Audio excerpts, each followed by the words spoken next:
نحمده ونصلی علی رسولہ الکریم اما بعد فاعوذ باللہ من الشیطان الرجیم بسم اللہ الرحمن الرحیم بسم اللہ الرحمن الرحیم۔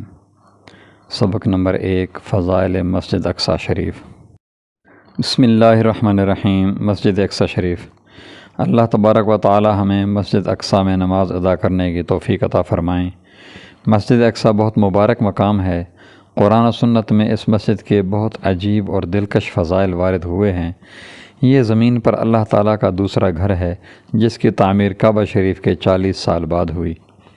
حضور اقدس صلی اللہ علیہ وآلہ وسلم نے مسجد اقصی کے فتح ہونے کی بشارت اہل اسلام کو ارشاد فرمائی اور اسی مسجد میں تمام انبیاء کرام علیہم الصلاۃ والسلام کی امامت فرمائی۔ یہ سیارہ زمین پر تیسرا مقدس ترین مقام ہے۔ پہلا مقام کعبہ شریف مسجد الحرام مکہ مکرمہ، دوسرا مقام مسجد نبوی شریف مدینہ منورہ، اور تیسرا مقام مسجد اقصی بیت المقدس۔ یہ مسجد کئی بار آباد ہوئی اور کئی بار ویران کی گئی۔ اسے حضرت سلیمان علیہ السلام نے بھی تعمیر فرمایا اور اس میں نماز پڑھنے والوں کے لیے کامل مغفرت کی دعا فرمائی۔ یہ مسجد ان 4 مقامات میں سے ہے جہاں دجال داخل نہیں ہو سکے گا۔ یہ مسجد بلند روحانی مقام رکھتی ہے۔ یہ حضرات انبیاء علیہم الصلاۃ والسلام کی اجتماع گاہ ہے اور معراج شریف کی رات عرش کی طرف روانگی کا مرکز ہے۔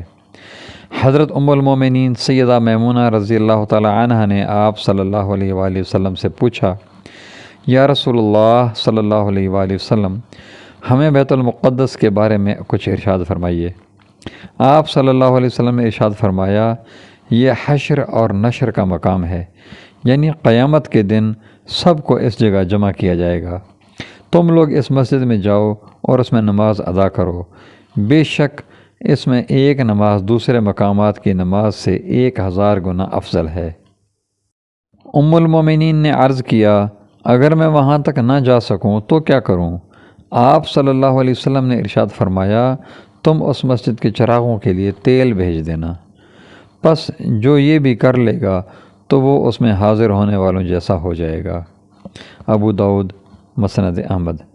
طوفان الاقصی کا جہاد مسجد اقصی کے لیے ہے۔ کفار نے اس جہاد کو عالمی صہیونی صلیبی جنگ بنا دیا ہے۔ اب اہل ایمان پر فرض ہے کہ وہ بھی منہ توڑ جواب دیں اور اسے خالص اسلامی مدنی عالمی جہاد سمجھ کر اس میں جیسے بھی ہو سکے حصہ لیں۔ مسجد اقصی آج کے چراغ مسجد اقصی کے مجاہدین اور شہداء ہیں۔ آگے بڑھیں اور ان کے شعلوں کو مضبوط کریں۔ والسلام۔ لا الہ الا اللہ محمد الرسول اللہ صلی اللہ علیہ وآلہ وسلم۔ وآخر دعوانا ان الحمد للہ رب العالمین۔ الصلاۃ والسلام علی سید الانبیاء والمرسلین خاتم النبیین محمد الرسول اللہ صلی اللہ علیہ وآلہ وسلم۔